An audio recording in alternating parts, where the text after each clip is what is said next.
Okay, today I want to pick Roger Stone's brain about John Bolton, about Donald Trump, about the economy, about the GOP. Roger, thank you for joining me today. Delighted to be back with you, Stephen. So, I don't know that you need much of an introduction, but you've been a political advisor for decades. You're an election expert. You've written some of my favorite books that I've read in 2025 about Lyndon Baines Johnson and JFK. I'm just getting into the Bush family crimes. You are the host of the Stone Zone. My understanding is last month, you spent about a week in Washington, D.C., consulting with President Trump. You came home to find out that your dogs had been poisoned. I wanted to know, how are your dogs doing? And then are you able to tell us what you were consulting with the president about? Well, thank you very much for asking. I particularly appreciate your bringing up my book on Lyndon Johnson because yesterday, August 27th, was my birthday. It was also his birth date, obviously not the same year. So it gave me occasion once again to draw public attention to the fact that Lyndon Johnson is the individual who had the largest single interest in the murder of John F. Kennedy, as they say in Latin, cui bono, who benefits. Johnson was on the verge of being indicted for massive corruption in two huge scandals, the Bobby Baker scandal and the Billy Saul Estes scandal. He was on the verge of being dumped from the 1964 ticket and was facing criminal indictment. This is why he lured JFK to Texas. It's why he dominated the motorcade route. And it's why I make a case using eyewitness evidence, fingerprint evidence, and deep Texas politics to make two cases. One, it is impossible for Lee Harvey Oswald to have been the shooter, certainly impossible for him to have acted alone. And secondarily, there are multiple shooters, as this new Paramount documentary, What the Parkland Doctors Saw, which is excellent, by the way, establishes. But more precisely, the shooter from the sixth floor of the Texas School Book Depository building is a man named Malcolm Mack Wallace. We know this because Wallace left his fingerprints, confirmed by the Texas Rangers, on the cardboard boxes in the so-called crow's nest. No less than 6 different witnesses see a man who meets the physical description of Wallace in the sixth floor window, meaning medium build, balding. Every one of them says he's wearing glasses. He was an expert marksman, a Marine Corps veteran, a far higher rating as a sharpshooter than Lee Harvey Oswald. And at least one man, James Carr, sees him running out of the building shortly after the assassination. So I think I make my case in that book, The Man Who Killed Kennedy, the case against LBJ, but I do appreciate your bringing it up. It has always been my policy in the 50 years that I have known him, but particularly since he got into politics, not to discuss the specifics of my conversations with the president, neither in person nor on the phone. So, and I'm not going to do that now, other than to say he's in a terrific mood. He has an incredible sense of urgency. He knows that he only has himself 4 years to turn the country around. Even he is shocked at the level of corruption and the level of duplicity that surrounds the entire Russian collusion hoax. And this is really where John Bolton comes in. Bolton, as the national security advisor, persuaded Trump in September of, I believe it was 2020, not to declassify the Crossfire Hurricane documents, convinces him that our individual intelligence agencies' lives would be put at risk, convinces him that it would expose the sources and methods of our intelligence agencies. And a number of our foreign allies who were involved in this plot also weigh in, particularly the British. The people they're really protecting are themselves. And those documents have now valiantly been declassified by Tulsi Gabbard, the director of national intelligence. And we see firsthand, in their own words, the level of this conspiracy. First of all, we know that Hillary Rotten Clinton, HRC, she's referred to, specifically approved the operation to create this false narrative about Russian interference in the election in order to distract from the illegality of her use of the email server, where, as you know, Stephen, she destroyed 33,000 emails that were currently under subpoena. Also, to sow doubts about the legitimacy of Trump's presidency to increase the chances that they could remove him in an illicit coup. So the Steele dossier, paid for and fabricated at the behest of Hillary Clinton, was forced into the president's intelligence assessment report as a rationale, as a probable cause for the launching of Crossfire Hurricane by James Comey.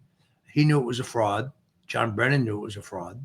Was also used as the part of the rationale for the appointment of Robert Mueller, who they all knew was non-compos mentis. They were just using him as a front man, really.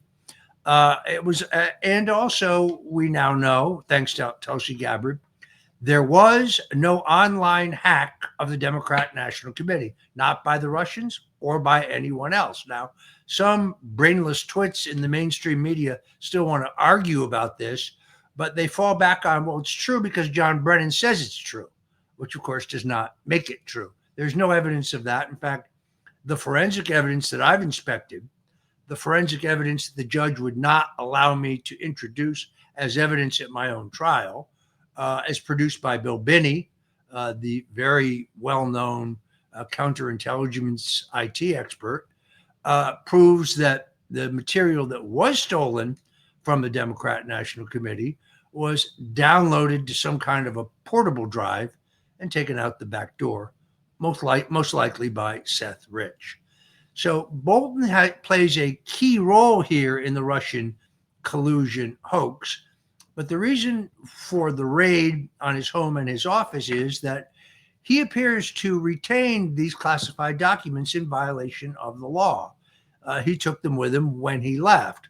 Unlike Donald Trump, who under federal law is entitled to have any document he wishes, here's a little irony. The judge who made that ruling was Amy Berman Jackson, the corrupt judge who sat on my trial and Paul Manafort's trial when Bill Clinton's access to classified documents was challenged in court. She ruled that Clinton could have any document he wanted as a former president, including classified documents, which Bill Clinton left in his sock drawer at his home in Chappaqua, New York.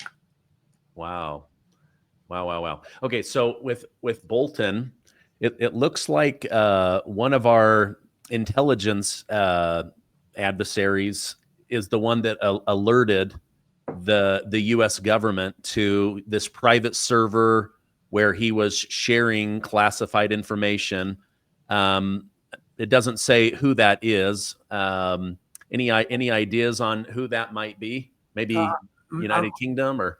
I'm uncertain about that, but I do know for a fact that Stephen Halper, who was paid over $1 million between the FBI and the CIA to create the entire Russian collusion hoax, is also one of the oldest and closest friends of John Bolton. How do I know this? I was in a floating poker game with both of them in Washington, D.C. on a weekly basis when Ronald Reagan was president and George H.W. Bush was vice president.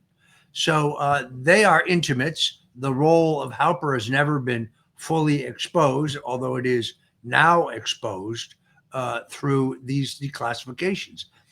I cannot speak highly enough about the meticulousness and the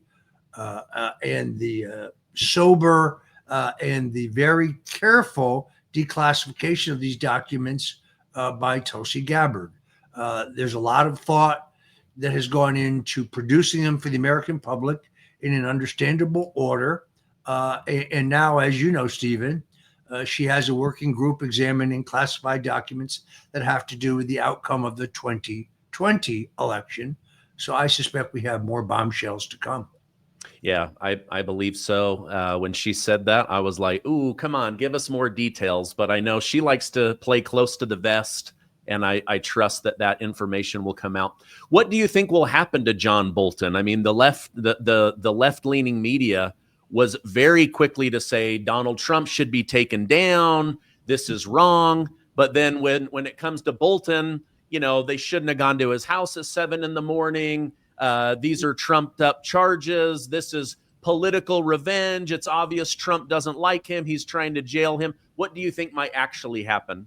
Yeah, first of all, none of those people seem to have a problem when my home was stormed at 6 o'clock in the morning. And I'm sorry, there was no probable cause to storm my home. They admitted in Robert Mueller's final report, which he struggled legally to hide from the American people, wasn't until BuzzFeed, of all people, sued the Justice Department to force them to release Mueller's fully unredacted report. These fools thought that this would be embarrassing to me, when in the end, all it did was serve as complete exoneration for me. Judge Amy Berman Jackson, the most epically corrupt and I think mentally unbalanced judge in the country, when my lawyers at trial wanted the full unredacted report, by law, a criminal defendant is entitled to see all evidence against them. She refused to give it to us. She said that she would read it in her chambers and she would give us those sections of the report that were germane to me. What she gave us was innocuous. For some reason, she forgot page 178, in which Mueller says very clearly that there are factual barriers to prosecuting Roger Stone since we found no evidence of Russian collusion, WikiLeaks collaboration, or for that matter, any other crime. Somehow she forgot to mention that in the material she gave my lawyers. Now, a number of members of the House are cobbling together a motion, in essence, articles of impeachment against Judge Jackson. I admit to you that I don't think it'll be that hard to get an indictment in the House. I think she will get indicted in the House. Getting a 2/3 vote in the Senate will be difficult, but there needs to be a trial. And I suspect they'll be sending her a subpoena to come answer questions about all of this. Okay. What happens to John Bolton? You think that this drags out? I think he'll be prosecuted. First of all, I know Kash Patel. I know him to be a man of integrity. The idea that they raided Bolton's home because he wrote a book that was critical about Donald Trump is absurd. George Conway, the incompetent lawyer from New York, just happens to be at Bolton's home. Let me say this. If Bolton is represented by Conway, Bolton's going to end up in the electric chair. I mean, that guy's the worst lawyer in America. I suspect that the reason there was a probable cause, which Kash Patel would have required before enacting a raid, is because Bolton is in possession of various classified documents. And I believe he's working as a foreign agent for Qatar. I believe that he's filed under the Foreign Agents Registration Act. So that's a very bad combination. The possession of classified documents, which you're legally not allowed to hold and possess, as well as your representation of a foreign nation. I think he is a player in the Russian collusion hoax, but not at the level of John Brennan, James Comey, Susan Rice, General James Clapper. I think all of them are facing charges for seditious conspiracy to commit treason. And I think they will all ultimately stand trial, most likely in Florida, since this is a continuing seditious conspiracy. One of the most final acts, of course, is the raid at Mar-a-Lago, part of the same conspiracy, which is why this is bad news for the deep state. The trial won't take place in D.C., where they control all the judges and they're guaranteed to have a friendly jury pool. The trial will take place in South Florida, where you'll get a fair trial and a reasonably balanced jury. Okay. You've been in politics, as you and I have both mentioned, for many years. I saw this about the DNC cash on hand versus the RNC cash on hand. As a political consultant, I mean, these guys are off by, oh my gosh, $70 million or so. Is this because they have terrible ideas? Is this because they have no good candidate to put forward? Did they used to have more money, but then after lying to their donors and paying off Kamala Harris's debts, they just don't have any? What are your thoughts on this? Hey friends, I've got something huge for you today, but it's only for a limited time. As you know, I've partnered with Monetary Gold, the company I trust when it comes to protecting your retirement with physical gold and silver. And right now, they've put together an exclusive deal for my channel only. If you pick up the phone and call Monetary Gold today and tell them you want the Stephen Gardner deal, they'll cover all of your IRA fees for life. That's right, for life. But you have to call and ask for the deal today. No gimmicks, no gotchas, just a smart move to secure your retirement with a company that cuts out the middleman and puts you first. But here's the catch. This deal won't last forever, and it's only available for my audience. So don't wait. Call now, ask for the Stephen Gardner deal, and take the first step towards protecting your future with real, tangible wealth. I want you to call them right now at 800-608-1770 and make sure to say Stephen Gardner sent me. Well, first of all, those figures are very disturbing for the Democrats, but they don't tell the whole story. They still have a substantial amount of Kamala's debt that they haven't paid off yet. So they've only paid a portion of it. Based on books I've now read, it's clear that the political strategists and consultants around Kamala Harris were lying to her about her prospects. She fully expected to be elected on election night. She was shocked when she learned that she and Tampon Tim had been soundly defeated and they'd lost every swing state. That's not what her handlers told her what was going to happen. At the same time, they were telling her to borrow more money. So she's run the worst campaign in American political history. They still have to pile out from under that debt. But also, people like to give to a winner. Donald Trump smells and looks like a winner. He's bringing dramatic change to the country every single day. They're completely out of ideas, or perhaps not. Perhaps their ideas are best represented by Zoran Mamdani or by Brandon Johnson, the mayor of Chicago. Let's defund the police. Let's open the jails and let everyone out. Let's do away with cash bail. Free everything, free transportation, free healthcare. And who's going to pay for it? You know what Mamdani said? White people are going to pay for it, Stephen. That's what he said. Not me. I didn't say that. He said that. We're going to do it by increasing taxes on white people, his words. So they're bereft of ideas. They have no ideas other than the platform of the Democratic Socialists, who basically say openly, we need to do away with the police and do away with prisons because they're oppressive and they're racist. No, I don't think people will be voting for that. Okay. I figured it came down to bad ideas, bad people. Like you said, I don't want to throw money at a loser. Like even if I'm like, okay, I'll sit this one out. We're going to lose. I'm not going to vote. I'm not going to put up any money.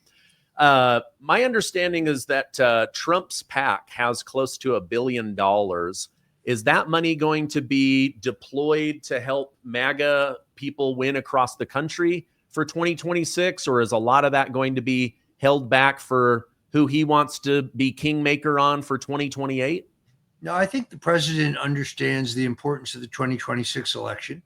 And I think most of that money, not all of it, obviously I don't speak for him, it's just my opinion, but I think most of that money will be used to nominate good men and women and make sure they win their election contests.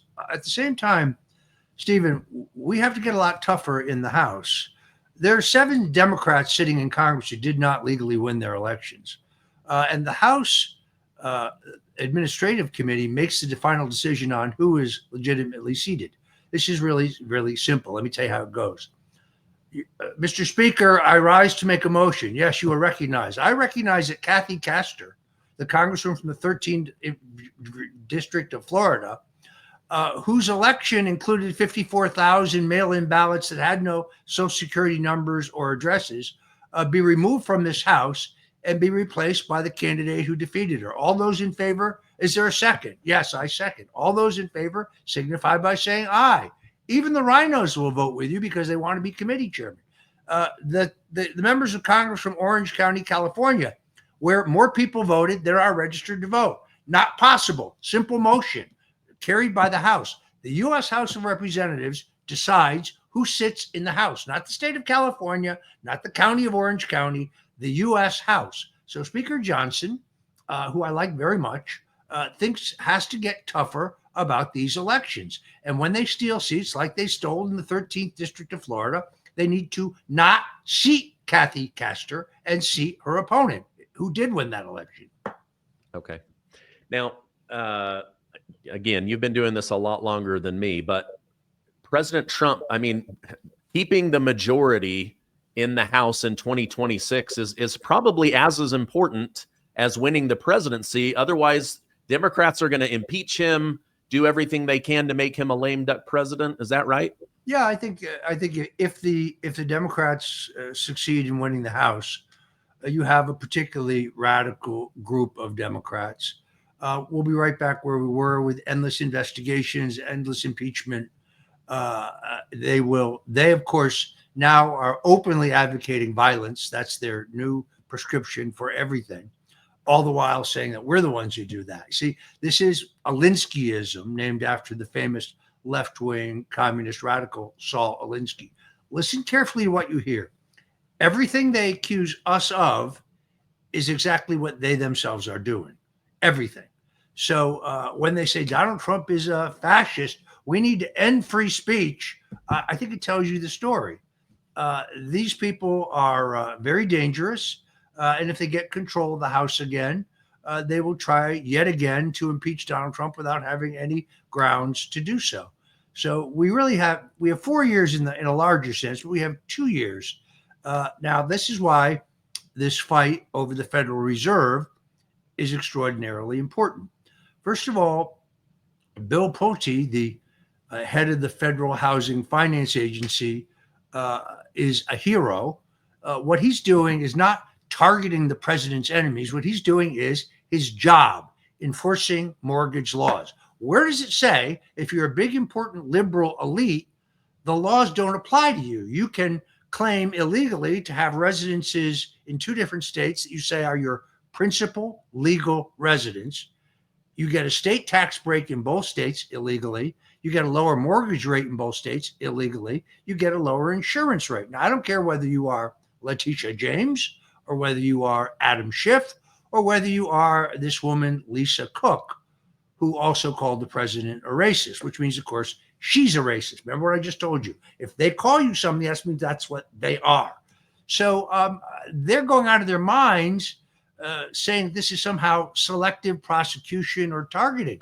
All Bill Pulte is doing is his job. Stephen, FHFA refers thousands of people you've never heard of for mortgage fraud to the Justice Department to be prosecuted every month, every year. That's part of their job.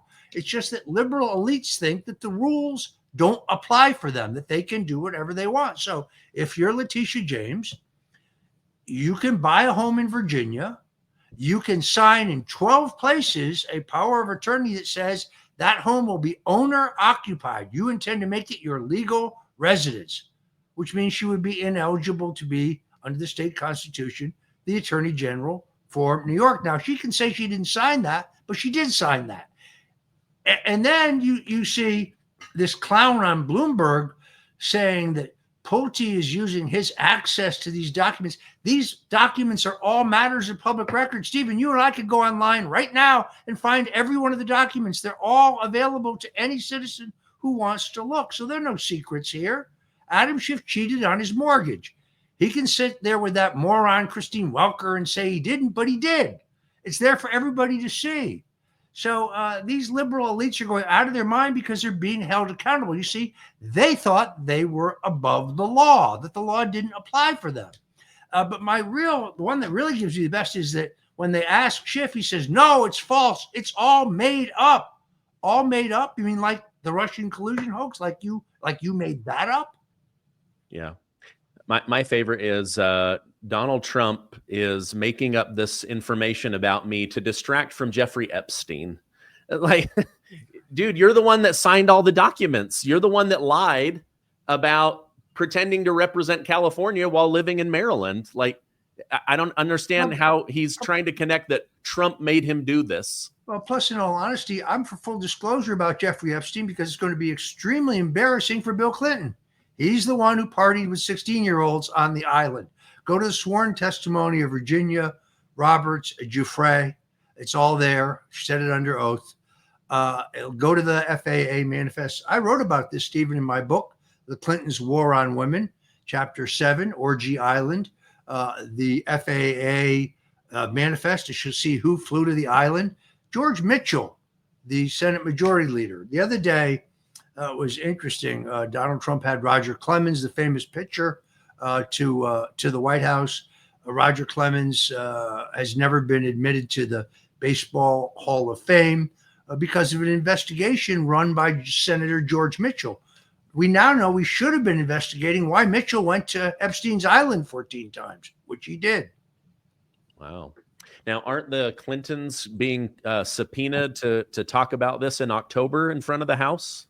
They are, although from a historical point of view, House Republicans tried to subpoena former President Harry Truman. He told them to stuff it. So we'll see how this works out. On the other hand, if they refuse to to testify, what would that tell you? Now, they can show up and assert their Fifth Amendment rights. That wouldn't look too good.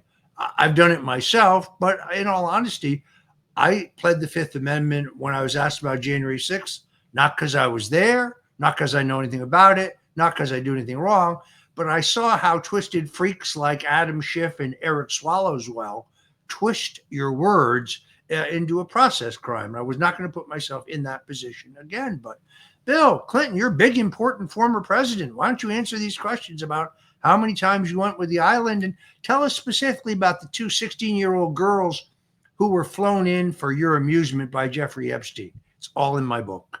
Okay. I will put a link to that down below.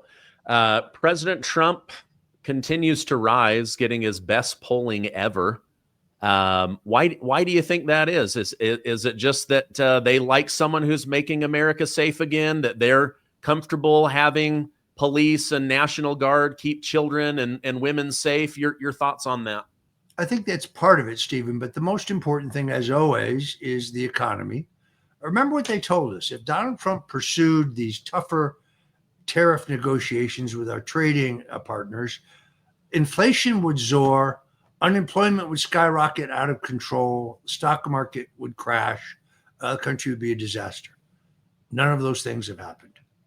The two measures that the Federal Reserve is supposed to use to determine whether to cut interest rates are the unemployment rate and the inflation rate.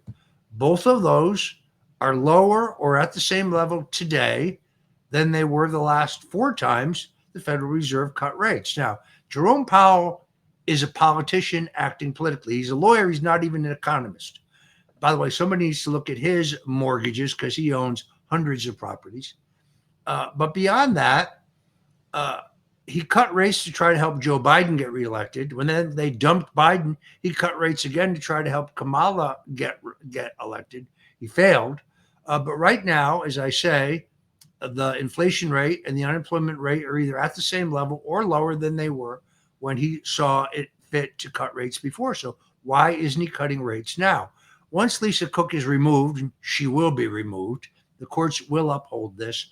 When miscreants like Mark Warner, the multimillionaire cell phone guy who bought himself a governorship, then bought himself a Senate seat, he'll be in front of the grand jury, by the way, on the Russian stuff too. I think there's a reasonable opportunity that he gets indicted as well. When he says this is unconstitutional, the Fed has absolute, that's not true. The president has the authority to fire Federal Reserve Board members for cause. In all honesty, where I'm hoping this leads, Stephen, is to the complete and total repeal of the Federal Reserve Act. We don't need the Federal Reserve. It's a private bank. We don't need a private bank telling the American people how the economy should be regulated. Okay. Well, just like with the tariffs, as you mentioned, I saw twice on the left-leaning media yesterday. If Donald Trump fires Lisa Cook, the stock market will drop like we have never seen before. Give me a break. One person being fired from the Federal Reserve. Here's the significance. Today, if the Federal Reserve had a vote on cutting interest rates with Lisa Cook sitting around the chair, it would be 5-4 against.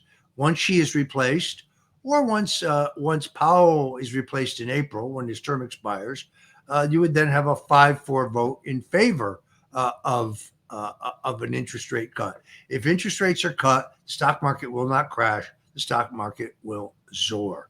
This idea that the president doesn't have the authority to fire someone who's been caught red-handed engaging in a criminal offense is absurd.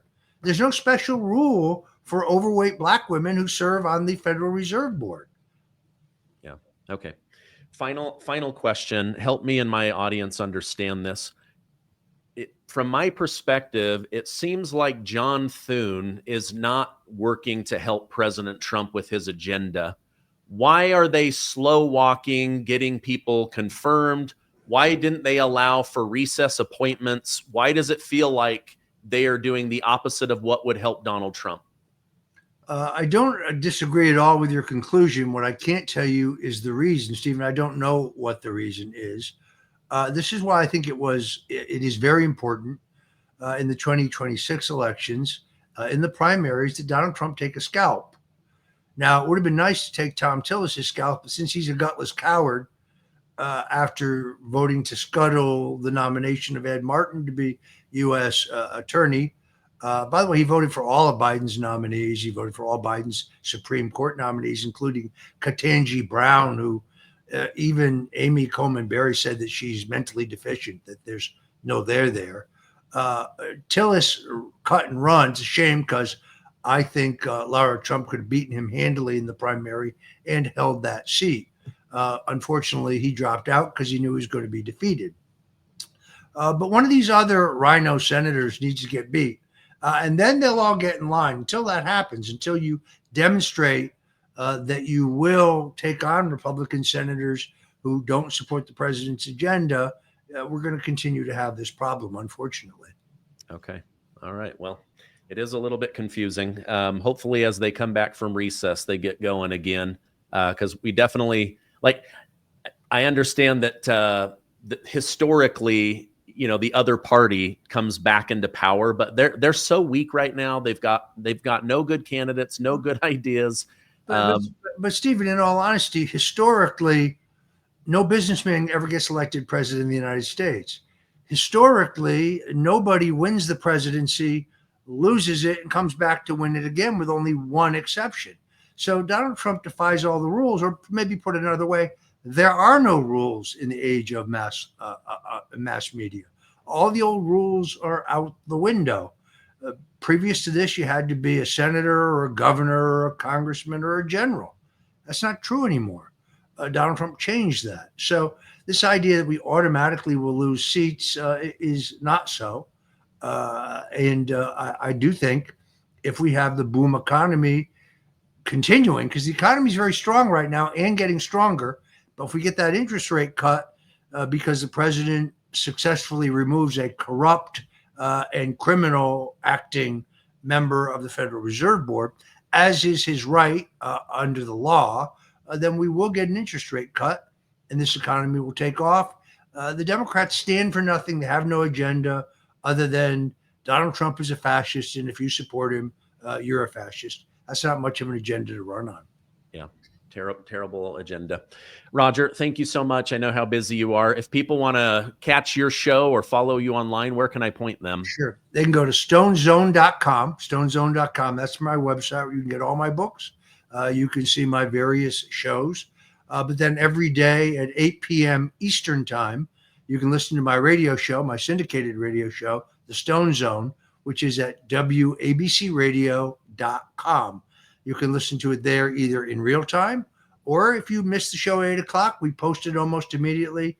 You can hear it there online, or you can hear it at stonezone.com. Up to you. Okay. I'll put that down below. Thank you so much. I hope you have a great rest of your day. Thanks, Stephen. Great to be with you as always.